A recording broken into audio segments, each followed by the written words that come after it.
Quero convidar você para abrir a Bíblia, a Palavra de Deus, no livro de Salmos. E hoje nós vamos ver a introdução do livro de Salmos, que é o capítulo 1. Nós estamos fazendo uma série aqui aos domingos, quando eu prego, sobre felicidade. Tenho percorrido textos bíblicos que falam sobre bem-aventurança. Fizemos já o Salmo 128, Mateus capítulo 5, agora Salmo 1. Salmo 1, a introdução do saltério. Ele diz assim, vou esperar mais um pouquinho, ainda estou escutando o som como de muitas páginas,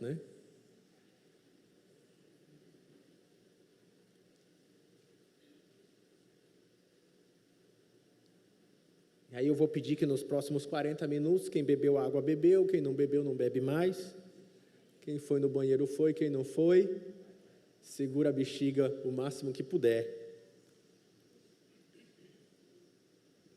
Diz assim, Palavra de Deus, Salmo 1. Bem-aventurado aquele que não anda no conselho dos ímpios, não se detém no caminho dos pecadores, não se assenta na roda dos zombadores. Pelo contrário, seu prazer está na lei do Senhor, e na sua lei medita de dia e de noite.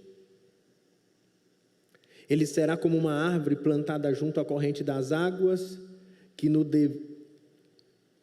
que dá seu fruto no tempo certo, e cujas folhagens não murcham. Tudo que ele fizer prosperará. Não é assim com os ímpios. Eles são como a palha que o vento dispersa.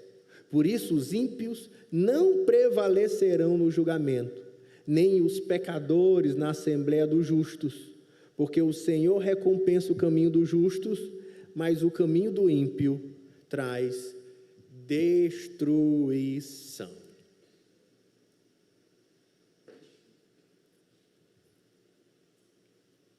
Ninguém acorda planejando uma vida infeliz. Todos desejam ser felizes. Você e eu também.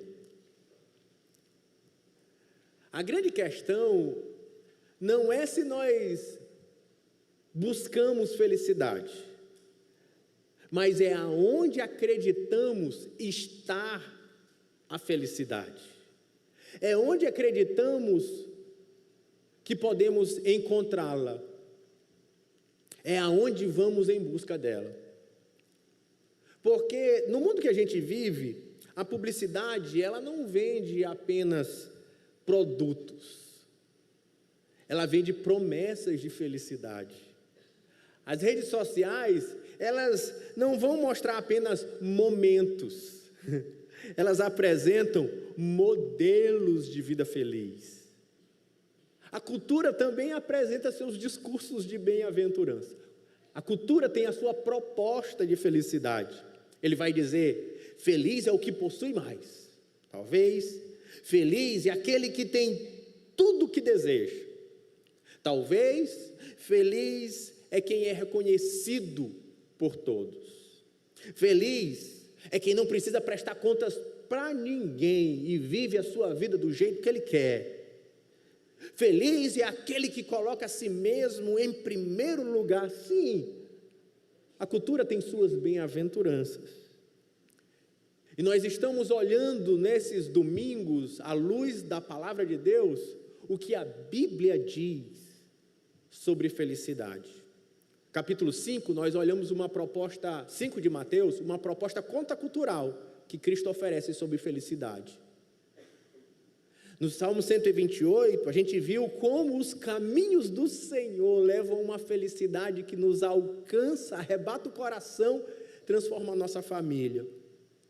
Agora, a gente no Salmo 1 vai ver qual é o caminho para a felicidade. Você está preparado para saber qual é o caminho para ser feliz? Se você está procurando essa resposta, você chegou no texto certo, no dia certo. Deus te trouxe aqui. E o Salmo 1, ele vai levar a raiz dessa questão. Como se forma uma pessoa verdadeiramente feliz? Aonde ela procura felicidade? O que é que governa o coração de uma pessoa feliz? Que tipo de vida ela desenvolve? E aonde o seu caminho finalmente o conduzirá? E assim que se abre, que se introduz o livro de Salmos. Bem-aventurado. Antes do Salmo ensinar a cantar, a lamentar, a orar, o Salmo ensina com um texto ou com uma poesia de sabedoria como viver uma vida feliz. Em primeiro lugar, ele vai dizer: por onde o homem feliz anda. Verso 1. Bem-aventurado o homem que não, por onde o homem feliz não anda. E aí ele vai dizer assim: bem-aventurado o homem que não anda no conselho dos ímpios, não se detém no caminho dos pecadores, não se assenta na roda dos escarnecedores. E mais uma vez, temos aqui a palavra traduzida por bem-aventurado, que poderia ser muito bem traduzido assim: como é feliz esse homem. Mas, entretanto, o Salmo, ele não vai falar, em primeiro, a descrição de um homem feliz, sobre aquilo que ele possui, aquilo que ele conquistou, ou aquilo que experimentou. Ele começa falando de caminhos. E quando ele vai apresentar caminhos, ele vai dizendo logo qual é o caminho que não chega lá. Porque esse é o nosso problema. A gente vai criando ídolos, a gente vai acreditando em certos caminhos da felicidade que nunca chegam até ela. A cultura vende propagandas de felicidade que não consegue entregar, e elas estão incutidas no nosso coração e na nossa mente, que nós achamos que se nós seguirmos aqueles caminhos, certamente seremos felizes. E o saltério começa dizendo: esses caminhos não chegam na felicidade, você jamais será bem-aventurado por essas propostas. Por isso o Salmo começa mostrando por onde você não deve andar. E ele diz: o homem feliz, ele não anda no conselho dos ímpios, não se detém no caminho dos pecadores, não se assenta na roda dos escarnecedores. Tem uma beleza aqui nessa poesia que eu queria que você percebesse. Há uma progressão, é um paralelismo, né? Aquilo meio que se repete a ideia, mas ele vai progredindo. E é assim que o pecado funciona na vida da gente, é assim que as propostas do mundo funcionam no nosso coração. É uma progressão. Primeiro ele anda, depois ele para, depois ele se assenta. Também há uma progressão da influência. Primeiro ele ouve um conselho, depois ele percorre aquele conselho, depois ele passa a pertencer àquele grupo.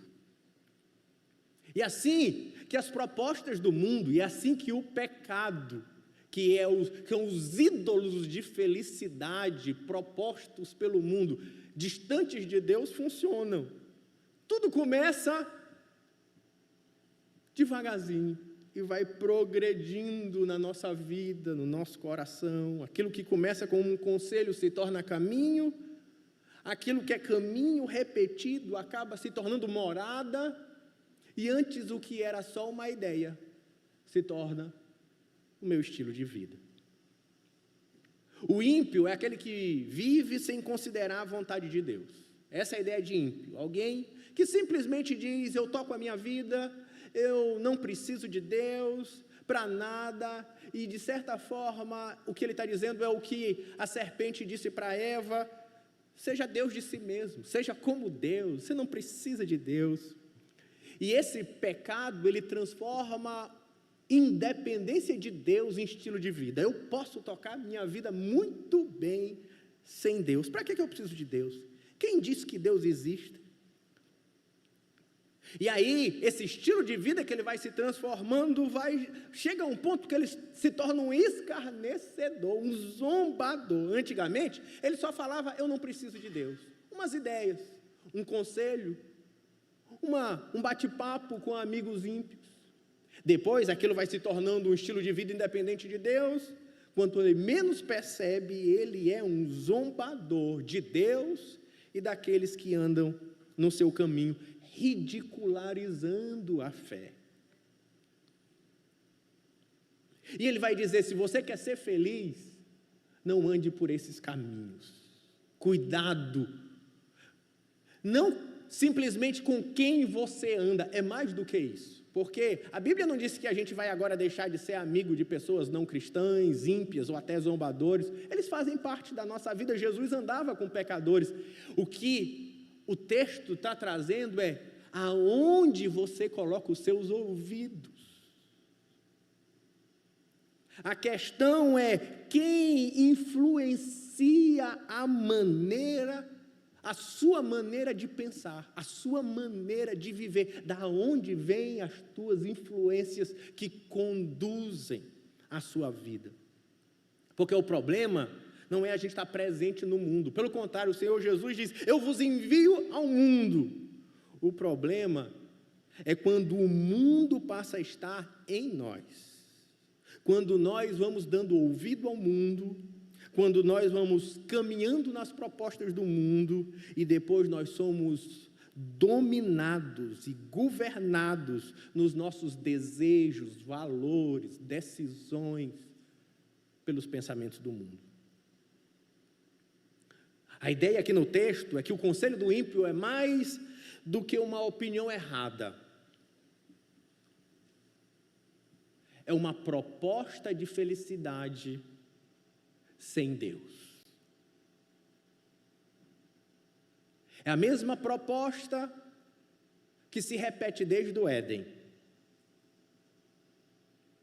E vocês serão como Deus, disse a serpente para Eva. E o pecado continua fazendo propaganda de como ser feliz. E o nosso texto começa dizendo, sabe como não ser feliz? Dê ouvidos a essa propaganda. Sabe como não ser feliz? Siga por esse caminho. Sabe como não ser feliz?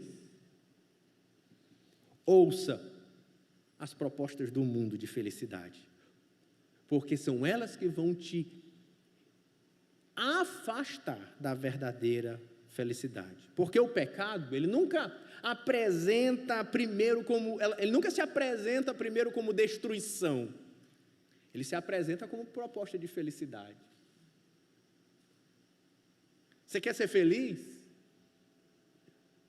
Você quer ser feliz? Viva a sua vida ao máximo. Carpe diem, viva o hoje. Desfrute, beba, celebre, transe, viva, gaste, como se não houvesse limite no cartão, viva. Não deixe se limitar por nada, a não ser pelo limite do cartão, né? Viva ao máximo. Sabe? Vai dizer feliz, sabe o que é feliz? É aquele que se vinga, é aquele que possui mais, é aquele que é desejado, é aquele que não aceita limites, é aquele que impõe a sua vontade, é aquele que vive para si mesmo. Viva! Celebre a vida, você vai ser feliz. Para que ouvir a palavra de Deus? Para que esse negócio de igreja? Para que esse negócio de Bíblia? Para que esse negócio de ética? Viva do seu jeito, seja feliz, não impeça que nada segure a sua felicidade. É a proposta do mundo. Só que a felicidade não está nos caminhos de um mundo que decidiu viver sem Deus. Os discursos são bonitos, mas ela nunca entrega o que promete. Quando escolhemos um relacionamento, entenda, você está escolhendo um caminho. Quando definimos como vamos usar o nosso dinheiro, entenda, você está escolhendo um caminho. quando permitimos que a carreira determine o que somos, a nossa identidade, o nosso valor, nós estamos escolhendo um caminho. Quando lidamos com o nosso casamento, nos valores desse mundo, dessa cultura, estamos escolhendo um caminho. Quando educamos os nossos filhos com a prioridade desse mundo, estamos escolhendo um caminho. E quais os caminhos você está escolhendo para a sua vida?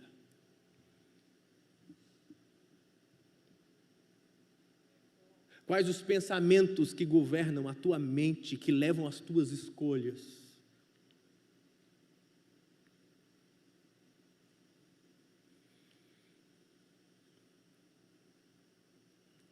Aonde você acredita que vai encontrar felicidade?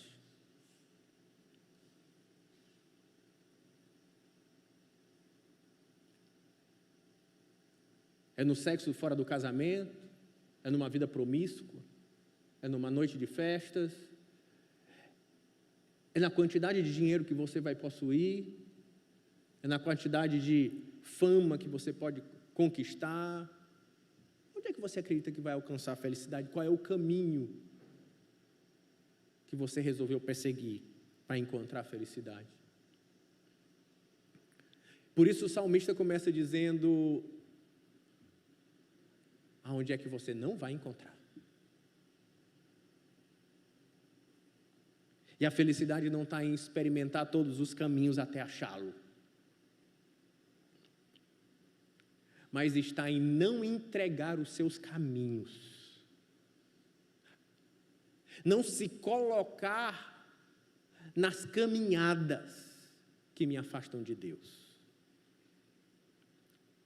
Porque quem procura felicidade longe de Deus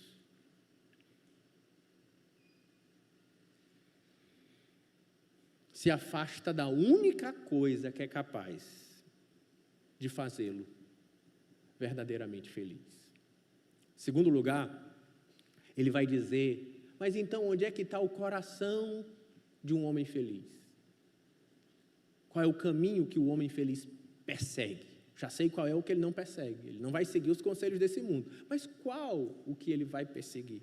Verso 2, ele diz: antes, olha a palavra que ele usa, o seu prazer está na lei do Senhor, e na sua lei medita de dia e de noite. Ele começa com antes.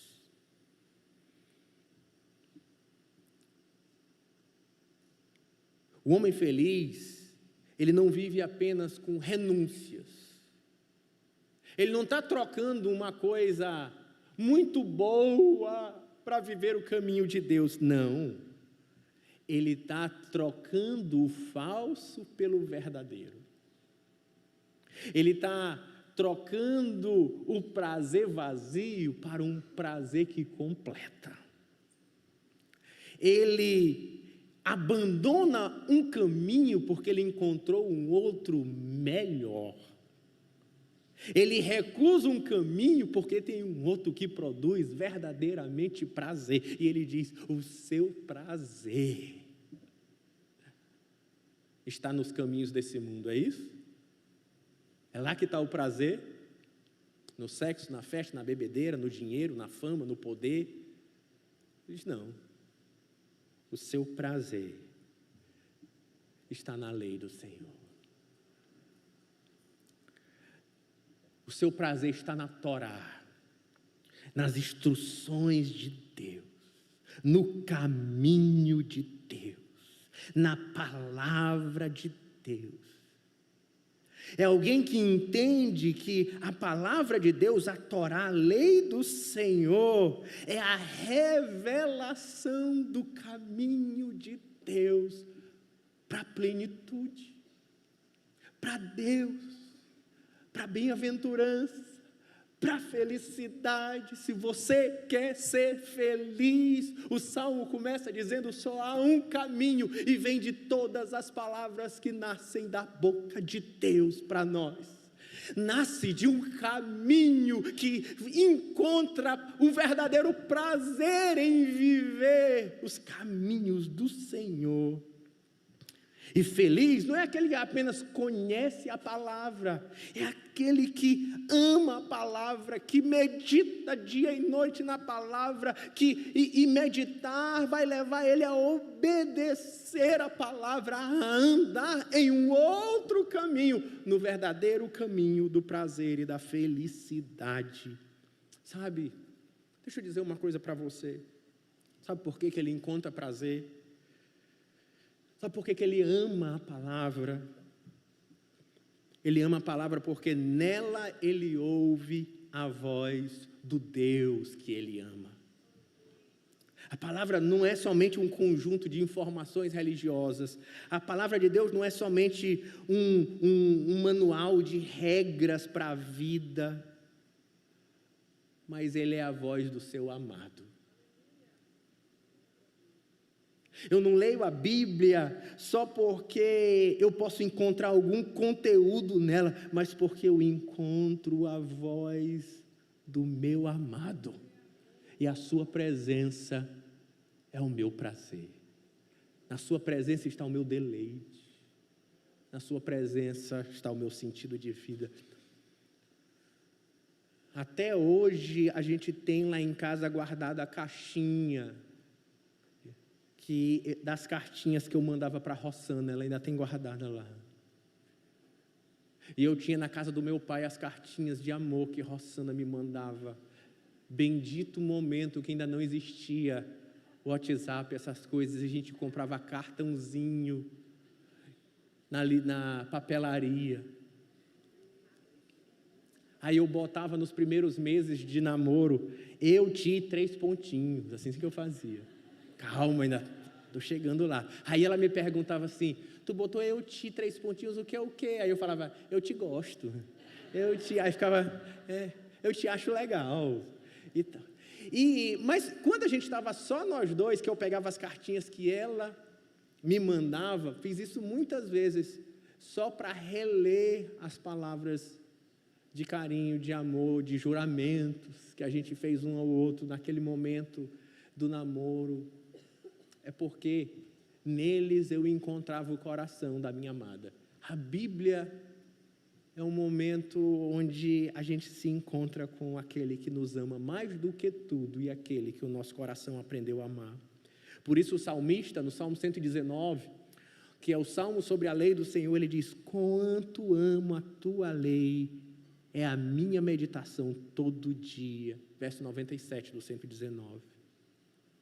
Porque por meio dela, Deus se revela a mim. Por meio dela, Deus me orienta. Por meio dela, Deus me confronta. Por meio dela, Deus me conforta, me consola.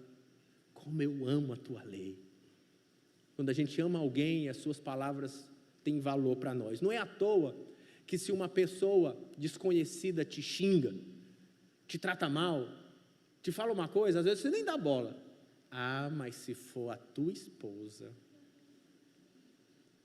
Ah, mas se for o teu esposo. Ah, mas se quem disse aquilo foi um filho teu. Porque a voz, a palavra de quem você ama, ela é muito importante para você. A pergunta então é, você ama a Deus? Porque se você ama a Deus, você ama a sua carta de amor, você ama a sua voz, você ama as suas palavras. O homem feliz, ele não abre a Bíblia só para descobrir que Deus existe. Ele abre a Bíblia para se encontrar com Deus. Porque antes de ser uma ferramenta nas nossas mãos, ela é a voz de Deus ao nosso coração. Ele ama a Bíblia porque a Bíblia transforma ele num homem sábio.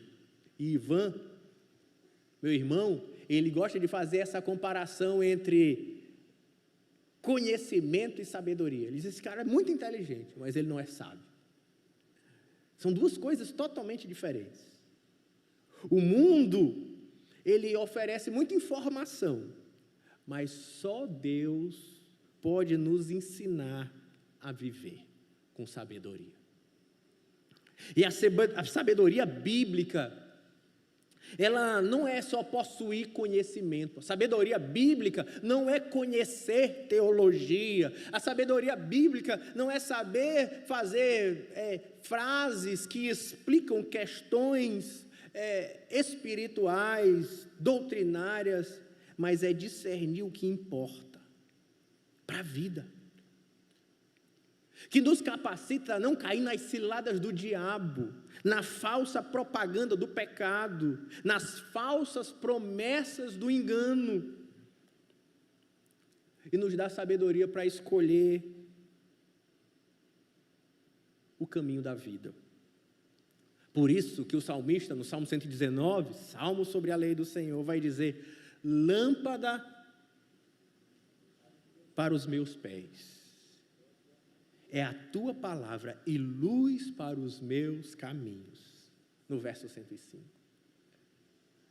Ele busca a palavra de Deus porque ele não quer andar no escuro. Porque ele não quer andar sem direção. E ele acredita que a direção para uma vida feliz vem da palavra de Deus. Porque ele acredita que o caminho que vai levar ele a viver a abundância em Deus está na palavra de Deus. Você quer ser feliz no casamento? Quem quer ser feliz no casamento? Amém. Você quer ser sábio para viver um casamento feliz? A sabedoria vem na palavra. Você quer ser sábio para criar os filhos? Essa sabedoria vem da palavra. Você quer ser sábio para ganhar e usar o seu dinheiro? Essa sabedoria está na palavra. Você quer ser sábio para enfrentar os problemas e o dia de dor? Essa sabedoria está na palavra. Você quer ser sábio para viver uma vida feliz? Você, sua família, seus filhos? Essa sabedoria está na palavra. Então ele busca a palavra, porque ele sabe que ela é o caminho, o conselho, a sabedoria para viver uma vida plena e feliz.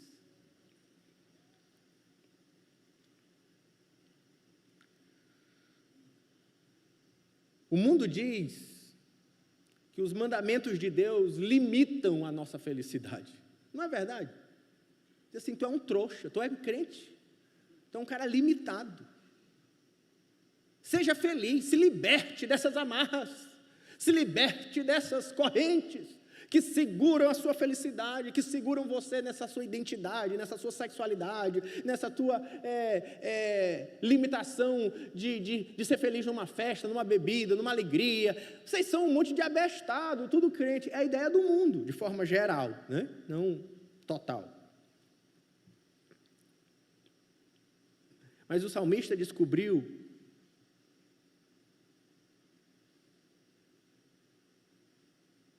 que eles, protegendo esse caminho que promete felicidade, que promete libertação, na verdade sempre termina em escravidão. Não somos nós que somos escravos, pelo contrário, nós somos livres de verdade, para conseguir viver o caminho que de fato nos faz feliz. A palavra de Deus não é uma barreira que nos impede de ser felizes, é a luz que nos impede de procurar felicidade nos caminhos errados. E por isso a lei do Senhor é tesouro, porque Ele sabe que é daqui que vem a sua felicidade. Salmo 119, o salmo sobre a lei do Senhor, no verso 72, diz assim: para mim vale mais a lei que procede da tua boca do que milhares de ouro ou de prata. É assim que o salmista via a palavra de Deus. Isso aqui vale mais do que todo o dinheiro do mundo, porque o dinheiro do mundo não pode me trazer felicidade, vida, presença de Deus. Só a sabedoria que vem da palavra é tesouro. E aquilo que nós reconhecemos como tesouro sempre recebe nosso tempo, nossa atenção, nossa dedicação. Olhe para o seu tempo, olha para aquilo que ocupa a sua mente, o seu tempo, a sua dedicação, e responda para si mesmo: qual é o seu maior tesouro?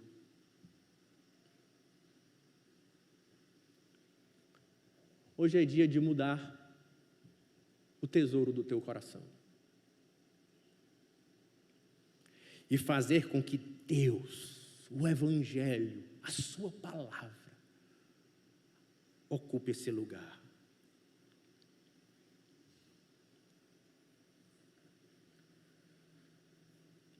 Esse é o tesouro que queremos deixar como herança para os nossos filhos.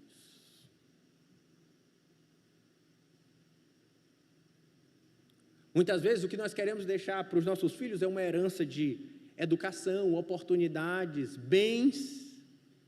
Isso possui valor, mas nenhuma herança será maior do que deixá-los na sua mão o tesouro que pode fazê-los felizes. A palavra de Deus. Por isso que para nós a célula de criança aqui é dia de festa, vamos celebrar, né? Crianças.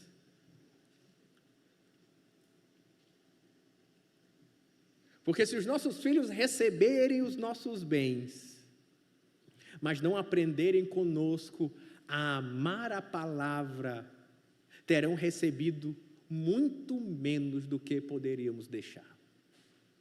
Eles podem ser muito ricos, eles podem ser ricamente infelizes, ou infelizes na riqueza. Porque a riqueza não vai fazê-los felizes. Só tem um caminho que pode fazer o homem feliz.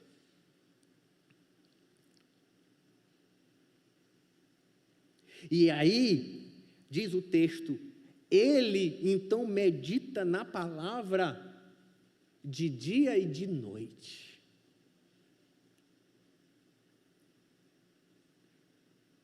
Porque esse amor na palavra agora vai gerar dedicação. E ele vai gastar parte significativa da sua vida, parte significativa do seu tempo para amar a palavra, para ler a palavra, e ele vai para o trabalho pensando na palavra, ele vai tomar decisões para o seu casamento pensando na palavra, ele vai tomar decisões de contratos no negócio pensando na palavra, ele vai pensar nos seus filhos pensando na palavra. A mente dele agora começa a ser dominada pela palavra, porque ela é tesouro, ela é sabedoria, ela é caminho da felicidade, ela é voz de Deus, e por isso ela ocupa seus pensamentos, a sua vida, é tesouro.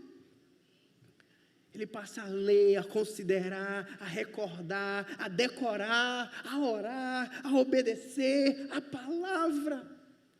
E eu quero te convidar para, a partir de amanhã, ajustar a rota com a tua palavra, com aquilo que te pode de fato fazer feliz. Separa um horário, separa um lugar tranquilo.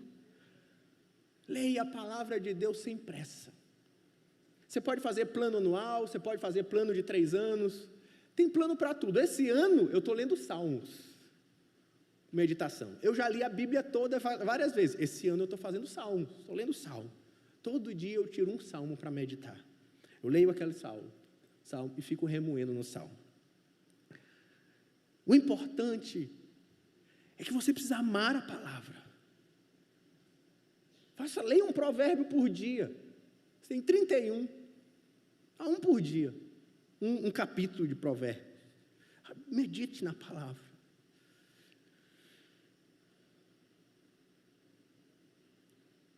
Escolha um processo. Eu vou ler as cartas de Paulo. Eu vou ler Apocalipse. Medite nela todos os dias. Mas não é só fazer uma leitura religiosa, marquei na minha listinha. Não, ela ocupa o teu coração. Sabe, ruminhe aquilo. Medite naquilo. Compartilhe o que você leu com a sua família. Responda para si mesmo todos os dias: como é que eu posso obedecer hoje? o que eu li na palavra. Porque talvez a Bíblia até já está na sua mão, mas ela ainda não desceu para o coração, ela não partiu para a vida. E o Salmo primeiro é uma fala que diz muito mais do que leia a Bíblia, é mais profundo. Deixe que a palavra de Deus entre pelos seus poros, conduza os seus pensamentos, dirija os teus caminhos. E ele não fala isso, e você então será um religioso se martirizando. Ele diz: se você fizer isso, você vai ser o quê? Feliz. A ideia que a gente tem é alguém que vai buscar viver a palavra de Deus, vai viver de sacrifício. Olha que homem espiritual, ele vive com uma cara de triste. Não, a gente entende tudo errado. Ele diz: alguém que vive dedicado à palavra de Deus, fazendo as renúncias até que forem precisas, renunciando os caminhos falsos, ele vai viver sorrindo. E às vezes, essa alegria vai ser assim: eu estou liso, mas eu estou feliz. Você está entendendo? Eu estou doente, mas nada rouba a minha felicidade. Eu sou feliz. A gente até diz assim, aquele hino, né? Sou feliz em Jesus, sou feliz em Jesus, meu Senhor. Só que ele começa com a primeira parte. Como é a primeira parte? Se paz a mais doce puderes gozar, se dor a mais forte sofrer, ó ser, tu me fazes saber que feliz seu Jesus sempre sou. A felicidade não é porque você vai viver sempre bem, é porque você vai estar repleto de uma vida que transborda. Terceiro, e como se primeiro, por onde o homem feliz não anda, segundo, o que o homem feliz ama. Terceiro, como o homem feliz floresce. Gente, em Deus está a verdadeira felicidade. Vai dizer então o verso 3. Ele é como a árvore plantada junto à corrente das águas que no devido tempo dá o seu fruto, cuja folhagem não murcha. E tudo quanto ele faz será bem-sucedido. Olha que bênção. É assim que ele olha, assim que ele descreve a vida de alguém que anda na presença de Deus, na palavra de Deus, na sua lei medita de dia e de noite. Ele é alguém que floresce. Ele é alguém cheio de vida. Depois de mostrar que um homem feliz rejeita, que aquilo que ele ama, o salmista descreve como é a sua vida. E ele usa uma metáfora, dizendo: ele é como uma árvore plantada junto à corrente das águas. É uma árvore que ela não está perdida, tentando se encontrar. Ela foi plantada intencionalmente, essa é a ideia do verbo. Provavelmente ela foi transplantada, ela foi e foi inseminada ali, plantada na beira daquele rio. Ele foi intencionalmente colocado em um lugar no qual as raízes podem encontrar água perenemente. Olha essa imagem. A felicidade do homem de Deus, ela começa com a certeza de que as suas raízes estão fincadas diante de Deus. Onde Deus é aquela corrente de águas. Deus o plantou ali. Deus sustenta as suas raízes. Deus conduz a sua história. Ainda que haja seca, Ele está na beira da corrente de águas. Ainda que esteja no verão, Ele está diante da corrente de águas. Ainda que as árvores em volta dela se sequem, ela continua em todo o tempo verdejante.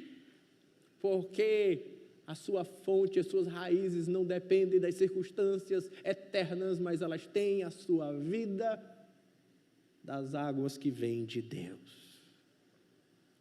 Feliz é o homem que está plantado em Deus. E de onde vem a sua vida? Grande parte da nossa infelicidade nasce da insistência de encontrar, nessa busca por encontrar um lugar seguro, e a gente sempre acaba se firmando no lugar errado. A gente procura encontrar essa segurança, essa estabilidade no dinheiro, no controle, na aprovação das pessoas, na estabilidade das circunstâncias, na saúde, na sensação de que tudo está no domínio das nossas mãos. Mas todas as coisas podem mudar. As estações mudam, né? Tem tempo que é inverno, tem tempo que é verão, tem tempo que é outono, tem tempo que é primavera, e assim é a vida de todo mundo. Mas quem está plantado em Deus não depende das estações para ter seiva, para ter vida. Porque a sua fonte, ela é mais profunda do que as circunstâncias. A vida com Deus, ela não elimina as estações da vida. Não, a Bíblia nunca disse isso, mesmo que o pregador da internet que você escuta diga isso, vira e mexe. A Bíblia nunca disse isso. A vida não tira as estações. Deus não tira as estações da vida. Tem tempo de inverno, tem tempo de verão, até para os ímpios, mas tem tempo de inferno, mesmo para o justo. A diferença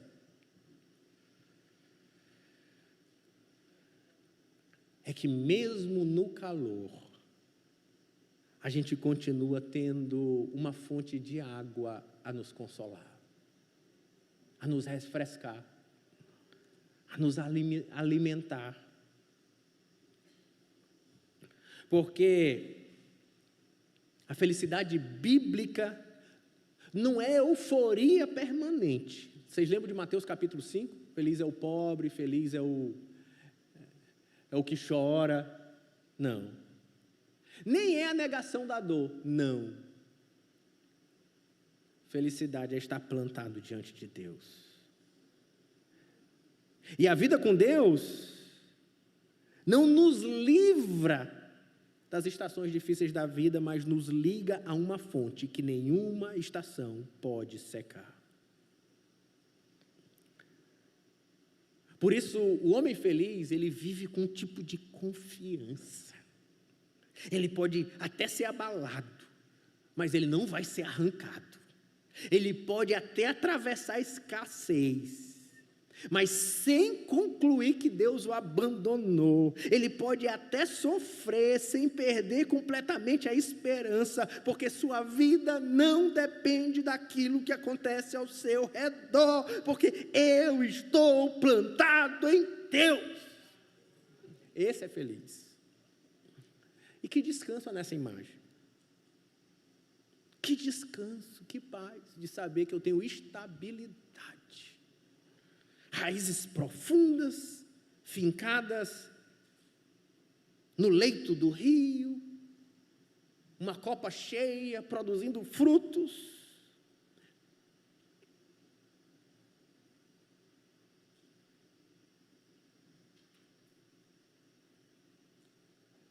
E ele produz os frutos, que ele diz assim, no devido tempo.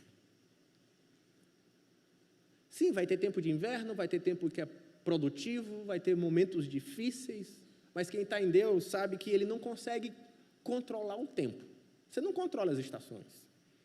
Mas eu sei que o fruto virá. No tempo certo, ele vem. Existem períodos de frutos visíveis, mas há períodos que Deus trabalha silenciosamente. Tudo que está acontecendo é como uma árvore, a gente não olha os frutos, mas Deus vai nutrindo as nossas raízes. As raízes vão se aprofundando. Há orações que a gente faz que parece que a gente não vê os frutos, mas as raízes estão se aprofundando.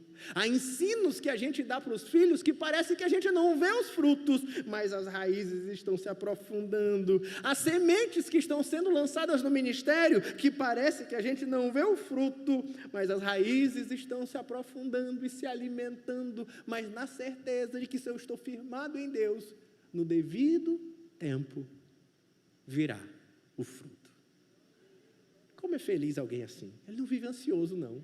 Ele só espera o fruto chegar. Ele caminha no caminho de Deus. Às vezes contra a cultura, às vezes contra os seus próprios olhos, contra as circunstâncias, esperando o tempo da frutificação. O homem feliz, ele não controla as estações. Ele só permanece junto à fonte das águas e sabe que o fruto virá. E a gente dá fruto, ninguém dá fruto para comer. A árvore come seu próprio fruto, gente? A gente dá fruto que vão gerar outras árvores, ou a gente dá fruto que outras pessoas vão se alimentar. Isso dá propósito na vida. Saber que quem está plantado junto à corrente das águas é alguém que tem um propósito e que ele pode ser bem sucedido, porque ele sabe que a sua vida alimenta, a sua vida acolhe, a sua vida dá esperança, a sua vida gera outras vidas, a sua vida abençoa. Você sabia, o homem que anda no caminho da palavra, ele não só é abençoado por Deus, mas ele é fonte de bênção, ele é fonte de sombra, ele é fonte de frutos para quem está à sua volta. Você conhece algum crente assim? As pessoas querem ficar em volta dele. Conhece alguém assim? A presença dele dá sombra, né? A presença dele alimenta. Assim é que você e eu temos que ser árvore frondosa, que os viajantes querem se assentar diante da sua sombra para comer dos seus frutos. Alguém que sabe que não está vivendo a vida em vão, porque Deus faz com que a vida dele passe por você e faça de você um canal que gera a vida para frente. E aí ele diz, esse cara é próspero. Ele é próspero. Porque a vida dele é frutífera. Não significa que ele vai ser rico. Não significa que ele nunca vai adoecer. Não significa que ele vai realizar todos os seus desejos. É só ler a Bíblia e ver as histórias dos grandes homens de Deus. É só lembrar da bem-aventurança que estudamos no domingo devido. Mas prosperar é alguém que cumpre o propósito de Deus, o propósito pelo qual nós fomos plantados, frutificando a sua volta. A vida feliz é uma vida plantada por Deus, sustentada por sua presença e conduzida para um propósito, abençoar os que estão em nossa volta. Seja discipulando, seja cuidando dos filhos, seja evangelizando os amigos, seja cuidando de pessoas carentes que estão sofrendo injustiças. E por fim, qual é o destino? Qual é o destino do homem feliz?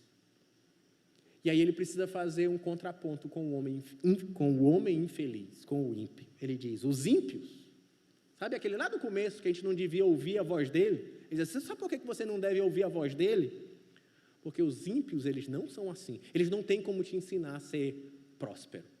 Eles não têm como te ensinar a ser bem-aventurado. Porque os ímpios, eles não são assim. Eles não são como árvores frondosas que dão frutos no devido tempo e que tudo faz prospera. Eles não são assim. Eles até te vendem essa propaganda, mas eles não são assim. Ele diz, eles são como palha.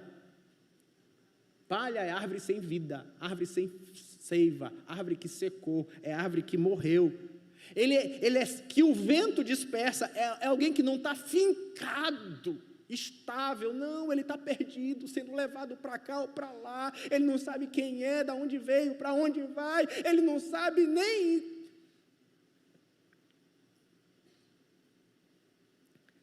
Deixa para lá. O versículo 4, ele então começa de maneira enfática. Ele vai dizer, os ímpios não são assim. Ele é estéril. E ele só serve para ser queimado naquela cultura, porque ele não dá frutos. Não chame a vida de feliz, olhar para um ímpio e dizer, olha, aquele que é feliz. Não, não. Não chame a vida de alguém feliz antes de saber para onde o caminho dele o conduz.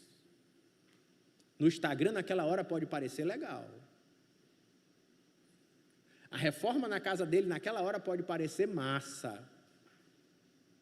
Mas só dá para dizer no fim da história. Espere. Espere. Porque as crises, elas não criam palhas, elas revelam as palhas. Elas revelam a substância dela. Por isso, os perversos não prevalecerão no juízo, nem os pecadores na congregação dos justos. Um dia, o juízo de Deus vem e fica claro quem é palha, quem é árvore. Fica claro quem permanecerá diante de Deus. E aí vem a pergunta: isso me dá prazer agora?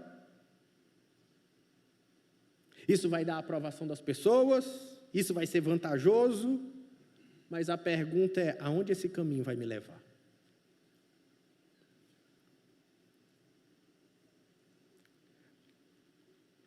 Vai me levar para a eternidade com o Senhor, onde chegaremos à plenitude do prazer e da alegria da presença de Deus? Ou vai me jogar como palha no fogo, perdido e condenado eternamente? Há decisões que parecem pequenas, mas que elas estabelecem uma direção. E qual é a direção que você decidiu tomar? Pois, como diz o salmista, pois o Senhor conhece o caminho dos justos, mas o caminho do ímpio perecerá. No fim, não permanece quem é mais forte, quem é mais rico, quem é mais poderoso, mas quem está no caminho do Senhor. Assim, o Salmo conclui. E eu volto para as perguntas, para concluir o nosso sermão. Por onde estamos andando?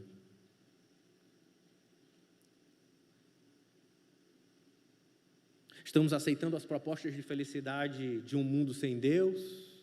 O que verdadeiramente amamos?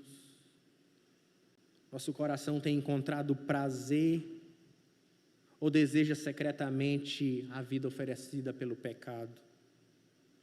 Como nossa vida está florescendo? Estamos vivendo com segurança e confiança e descanso e propósito junto à fonte de vida que é Deus? Aonde o caminho está nos conduzindo? Se formos sinceros, reconhecemos que nenhum de nós corresponde perfeitamente ao Salmo número 1. Precisamos nos arrepender. Ouvimos conselhos errados, desejamos caminhos errados, encontramos prazer em lugares errados, deixamos de produzir os frutos esperados. O Salmo 1 não serve para separar pessoas boas de pessoas más, crentes verdadeiros de crentes falsos. Até porque só existe um que de fato, homem, foi perfeitamente bem-aventurado. E o nome dele é Jesus. Ele nunca andou no conselho dos ímpios. O seu prazer estava em fazer a vontade do Pai. Ele guardou perfeitamente a palavra. Ele produziu frutos de justiça para alimentar e salvar aqueles que dele se alimentam. Ele permaneceu fiel até o fim.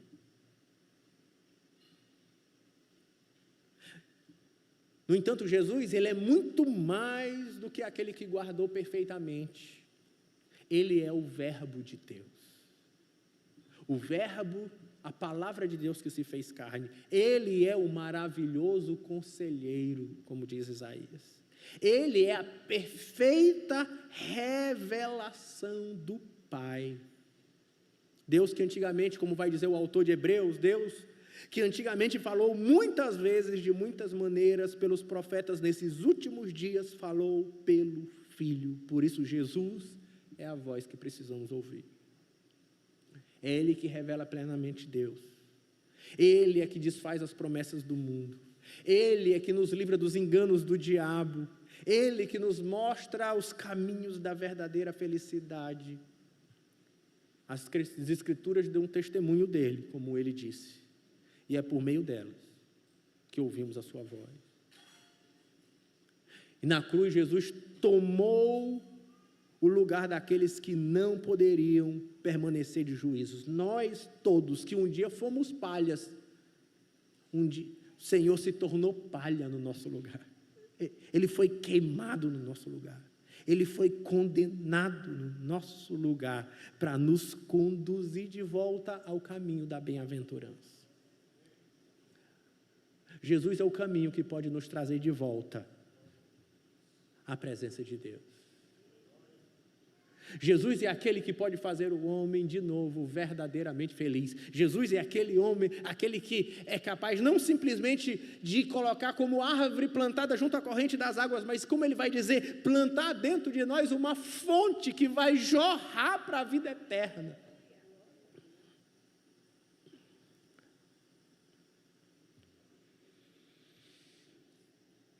Por isso o chamado não é se esforce e seja uma árvore frutífera. Não, é corra para Cristo.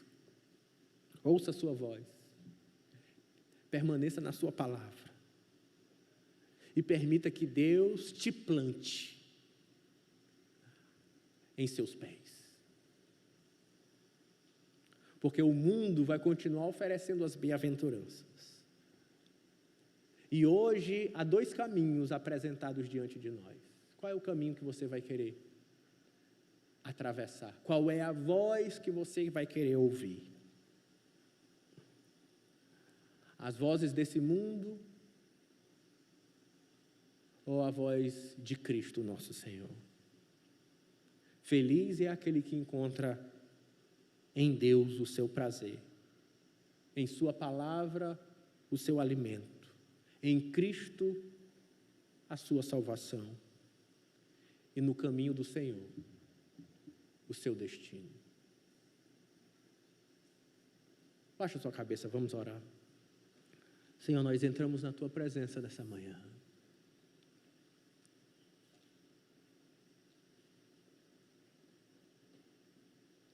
Te adoramos, exaltamos o teu nome e clamamos pela felicidade. Clamamos para que o Senhor nos ensine a andar nesse caminho, para que o Senhor nos guie pelo teu caminho, Senhor. Que o Senhor nos inspire a nos tornarmos surdos para as propostas desse mundo, para desfazermos os caminhos de felicidade falsos pelos quais temos andado e voltarmos a acreditar nas tuas propostas, na tua palavra, na tua voz, nos teus conselhos. Ah, Senhor, porque queremos ser cheios dessa felicidade. Por isso, nessa manhã, fala conosco, move no nosso coração.